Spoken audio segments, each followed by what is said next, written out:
Hi జుంబాస్ daily LeetCode challenge day 3లో ఇవాళ క్వశ్చన్ ఏంటంటే process string with special operations 1. మనకు ఒక స్ట్రింగ్ ఇచ్చారు, దాంట్లో లోవర్ కేస్ లెటర్స్తో పాటు star, asterisk and modulus symbols ఉన్నాయన్నాడు. అండ్ మనం లెఫ్ట్ నుంచి రైట్కి ప్రాసెస్ చేస్తూ ఫైనల్ స్ట్రింగ్ బిల్డ్ చేయాలి అంట. అయితే మనకు ఒక మెయిన్ 3 పాయింట్స్ ఇచ్చాడు. ఏంటంటే మనం లెఫ్ట్ నుండి రైట్కి ప్రాసెస్ చేస్తూ ఉన్నప్పుడు మనకి ఎప్పుడైనా స్టార్ వస్తే మనం ఫామ్ చేస్తూ ఉన్న అవుట్పుట్ స్ట్రింగ్లో లాస్ట్ క్యారెక్టర్ని రిమూవ్ చేయాలి అంట. అండ్ ఆస్టరిస్క్ వచ్చినప్పుడు ఏం చేయాలి అంటే ఉన్న స్ట్రింగ్ని డూప్లికేట్ చేసి ఆ అవుట్పుట్ స్ట్రింగ్కి అపెండ్ చేయాలి అన్నాడు. అండ్ అలాగే మాడ్యులస్ వస్తే ఏం చేయాలి అంటే ఉన్న స్ట్రింగ్ని రివర్స్ చేసి ఆ స్ట్రింగ్కి అసైన్ చేయాలి అన్నాడు. ఒక ఎగ్జాంపుల్ చూద్దాం. ఇన్పుట్ ఇక్కడ మనం చూస్తే A asterisk, B modulus and star ఇచ్చాడు. ఓకే, మనం లెఫ్ట్ నుంచి రైట్కి ప్రాసెస్ చేస్తూ ఉన్నప్పుడు ఫస్ట్ మనకి ఏ వస్తుంది, ఇచ్చిన 3 పాయింట్స్లో ఇది లేదు, I mean star or asterisk or modulus అయితే కాదు. సో మనం అవుట్పుట్ స్ట్రింగ్కి అపెండ్ చేస్తాం. మనకి ఇప్పుడు రిజల్టెంట్ ఏముంటుంది, ఏ ఉంటుంది. అండ్ నెక్స్ట్ ఆస్టరిస్క్ వస్తుంది. మనం ఆస్టరిస్క్ వస్తే ఏం చేయాలి, అవుట్పుట్ స్ట్రింగ్ని డూప్లికేట్ చేసి అపెండ్ చేయాలి. అంటే మనకు అవుట్పుట్ ఏముంది, ఏ ఉంది. ఒక ఏకి డూప్లికేట్ ఏమవుతుంది, ఏ అవుతుంది. అండ్ ఏకి ఏనే అపెండ్ చేయాలి. ఇప్పుడు మన దగ్గర స్ట్రింగ్ ఏ అని ఉంటుంది. నెక్స్ట్ బి వచ్చింది, బి స్పెషల్ క్యారెక్టర్స్లో లేదు కాబట్టి బిని కూడా అపెండ్ చేస్తాం. అండ్ నెక్స్ట్ మాడ్యులస్ వచ్చింది. సో ఇప్పుడు మనం ఏం చేయాలి, మన దగ్గర ఉన్న స్ట్రింగ్ ఏఏబిని రివర్స్ చేయాలి. సో రివర్స్ చేస్తే బిఏఏ అవుతుంది. అండ్ నెక్స్ట్ స్టార్ వచ్చింది. స్టార్ వచ్చినప్పుడు మనం ఏం చేయాలి, మన దగ్గర ఉన్న అవుట్పుట్ స్ట్రింగ్లో లాస్ట్ క్యారెక్టర్ని డిలీట్ చేయాలి. అప్పుడు ఏమవుతుంది, బిఏ అవుతుంది. అండ్ దీన్ని రిటర్న్ చేయాలి. That's it. కన్స్టెంట్స్ చూద్దాం. ఇక్కడ కన్స్టెంట్స్ మనం చూసినట్లయితే ఇన్పుట్ లెంత్ 1 to 20 కంటే ఎక్కువ ఉండదు అన్నాడు. సో మనం ఎక్కువ ఆప్టిమైజేషన్స్ టెక్నిక్స్ యూజ్ చేయాల్సిన అవసరం కూడా లేదు. కానీ మనం ఫోకస్ చేసి correct data structure and clean implementation చేద్దాం. ఈ ప్రాబ్లం సాల్వ్ చేయడానికి నా ఐడియా ఏంటంటే, మనం స్ట్రింగ్ని లెఫ్ట్ నుండి రైట్కి ట్రావర్స్ చేస్తాం కాబట్టి మనకు ఒక ఫర్ లూప్ కావాలి. ఎందుకు, క్యారెక్టర్ బై క్యారెక్టర్ మనం చెక్ చేసుకోవాలి. క్యారెక్టర్ బై క్యారెక్టర్ మనం ప్రాసెస్ చేస్తూ ఉన్నప్పుడు ప్రతి క్యారెక్టర్ని మనం ఒక దగ్గర స్టోర్ చేసుకోవాలి. లెట్స్ సే స్ట్రింగ్ యూస్ చేద్దాం అనుకున్నాం.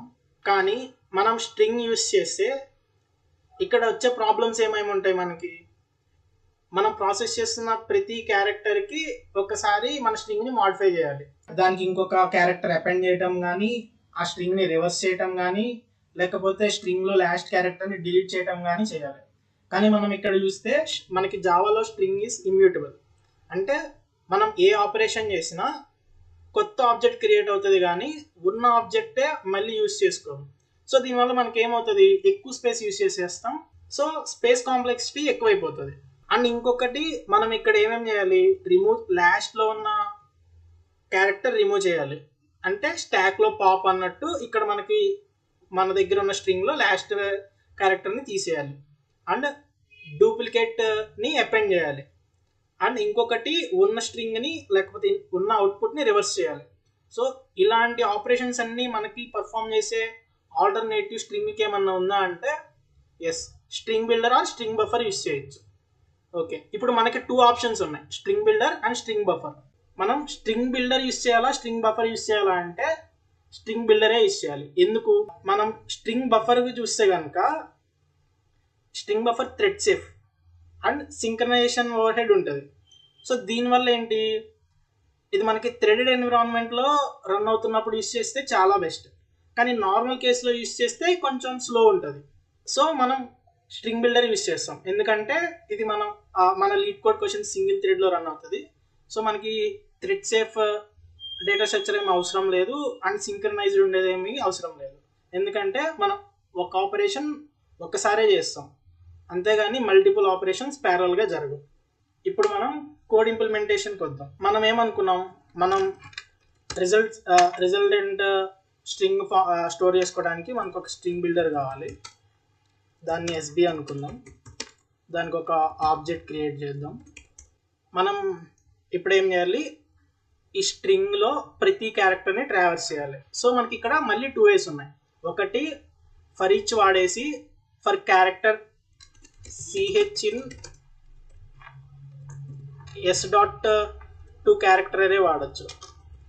లేదా ఫర్ ఇంట్ అయ్యిందని చెప్పేసి మనం నార్మల్ ఇటరేషన్ యూస్ చేసుకుంటూ ప్రతి ఇండెక్స్కి ప్రతి ఇటరేషన్లో ఆ స్ట్రింగ్లో ఉన్న ఆ స్పెసిఫిక్ ఇండెక్స్ దగ్గర క్యారెక్టర్ తీసుకొచ్చి మనం చేయొచ్చు. సో మనకున్న 2 ways ఏంటి, ఇదన్నా చేయొచ్చు, లేదు అంటే సో ఈ 2 waysలో మనం ఏదన్నా ఫాలో అవ్వచ్చు. కానీ ఈ రెండిట్లో బెస్ట్ ఏంటి అంటే నేను if normal for loop iteration అనే చెప్తాను. ఎందుకు అంటే ఈ ఫర్ రీచ్లో మనం ఏం చేస్తున్నామో చూస్తే ఇక్కడ s.to క్యారెక్టర్ అరే అని ఇంకొక స్పెసిఫిక్ మెథడ్ వాడుతున్నాం. సో ఈ స్ట్రింగ్ ఇన్బిల్ట్ మెథడ్ ఏం చేస్తుంది అంటే మళ్ళీ దీనికోసం ఒక సపరేట్ అరే క్రియేట్ చేస్తుంది. ఆ అరే టైప్ ఏంటంటే క్యారెక్టర్ అనమాట. సో మనకు తెలియకుండానే మన మెమొరీ స్పేస్లో ఒక అరే ఫామ్ చేసేసాం. So waste of space complexity అంటే ఎంత O(n) అవుతుంది. కానీ ఇక్కడ మనం నెక్స్ట్ ఫర్ లూప్లో చూస్తే మనం జస్ట్ ఇటరేషన్కి ఒక క్యారెక్టర్ మెయింటైన్ చేసుకుంటున్నాం. అంటే O(1) టైం స్పేస్ కాంప్లెక్సిటీతో మనం చేయగలుగుతున్నాం. ఓకే, మన దగ్గర ఇప్పుడు ఏముంది, మనం ఇచ్చిన స్ట్రింగ్ని ప్రాసెస్ చేస్తున్నాం. ప్రతి ఇటరేషన్లో మనకు ఒక క్యారెక్టర్ వస్తుంది. సో మనం ఇప్పుడు ఆ క్యారెక్టర్ ఏదర్ స్పెషల్ క్యారెక్టరా లేదా నార్మల్ ఇంగ్లీష్ ఆల్ఫాబెటికల్ లెటర్స్ అని చెక్ చేయాలి. ఓకే, ఫస్ట్ ఆడ ఇచ్చిన కండిషన్ ఏంటి, ఉన్న క్యారెక్టర్ స్టార్ అయితే కనుక మనం ఏం చేయాలి అన్నాడు, మనం ఏదైతే ఒక ప్లేస్లో అవుట్పుట్ మెయింటైన్ చేస్తున్నామో దానికి లాస్ట్ ప్లేస్లో ఉన్న క్యారెక్టర్ని తీసేయాలి అన్నాడు. సో మనకి స్ట్రింగ్ బిల్డర్ ఒక ఇన్బిల్ట్ మెథడ్ ప్రొవైడ్ చేస్తుంది, డిలీట్ క్యారెక్టర్ ఎట్ అని. సో మనకి ఇప్పుడు స్ట్రింగ్ బిల్డర్ లాస్ట్లో తీసేయాలని తెలుసు, కానీ ఆ లాస్ట్ దగ్గర ఉన్న ఇండెక్స్ మనకు తెలియదు.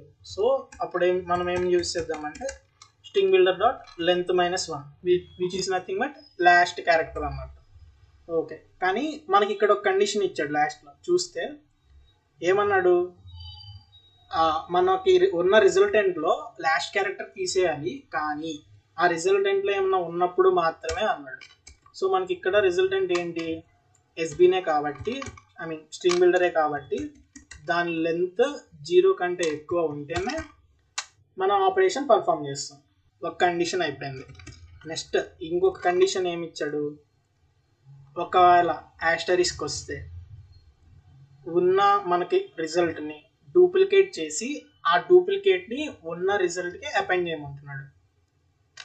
ఇది ఎప్పుడు మనం ప్రాసెస్ చేస్తూ ఉన్న క్యారెక్టర్ యాస్టరిస్క్ అయితే మనం ఏం చేయాలి, ఉన్న రిజల్టెంట్కి ఆ రిజల్టెంట్ యొక్క డూప్లికేటే అపెండ్ చేయాలి.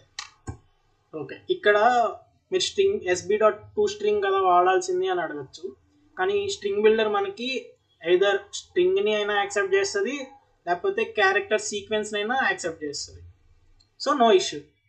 అండ్ నెక్స్ట్ కండిషన్ ఇక్కడ వచ్చేసరికి ఇంకో కండిషన్ ఏమి ఇచ్చారు, ఇన్ కేస్ మనం ప్రాసెస్ చేస్తున్న క్యారెక్టర్ మాడ్యులస్ అయితే కనుక మనం ఏం చేయాలంట, ఉన్న రిజల్టెంట్ని రివర్స్ చేయాలి అన్నాడు.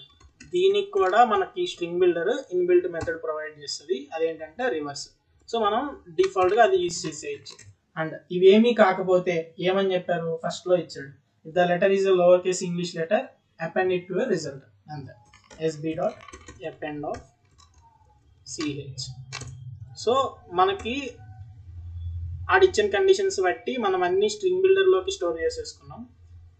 ఇప్పుడు ఆ స్ట్రింగ్ బిల్డర్ని స్ట్రింగ్గా కన్వర్ట్ చేసి రిటర్న్ చేద్దాం. మనం అబ్జర్వ్ చేస్తే ఏదైనా అరేస్కి లెంత్ కనుక్కునేటప్పుడు వితౌట్ ఓపెన్ బ్రాకెట్స్ క్లోజ్ బ్రాకెట్స్తో తెచ్చుకుంటాం.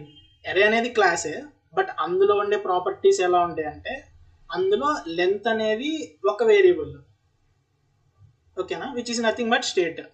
ఆ అరేకి ఒక స్టేట్ ఉంది, అదేంటి దాని లెంత్. మనం అరే క్రియేట్ చేసేటప్పుడే ఆ లెంత్ని ఫిక్స్ చేస్తాం. కానీ ఈ స్ట్రింగ్కి ఇలాంటి వాటికి వచ్చేసరికి ఈ స్ట్రింగ్ ఆ లెంత్ మనం ఎప్పటికప్పుడు అప్డేట్ అవుతూ ఉంటుంది కాబట్టి దానికి ఒక మెథడ్ ఇన్బిల్ట్ ఇంప్లిమెంటేషన్ మెథడ్ ఉంటుంది అనమాట. అక్కడ దాని లెంత్ క్యాలిక్యులేట్ చేసి మనం ఎప్పుడైతే డాట్ లెంత్ ఆర్ డాట్ సైజ్ని కాల్ చేస్తామో అప్పుడు మనకి రిటర్న్ చేస్తుంది.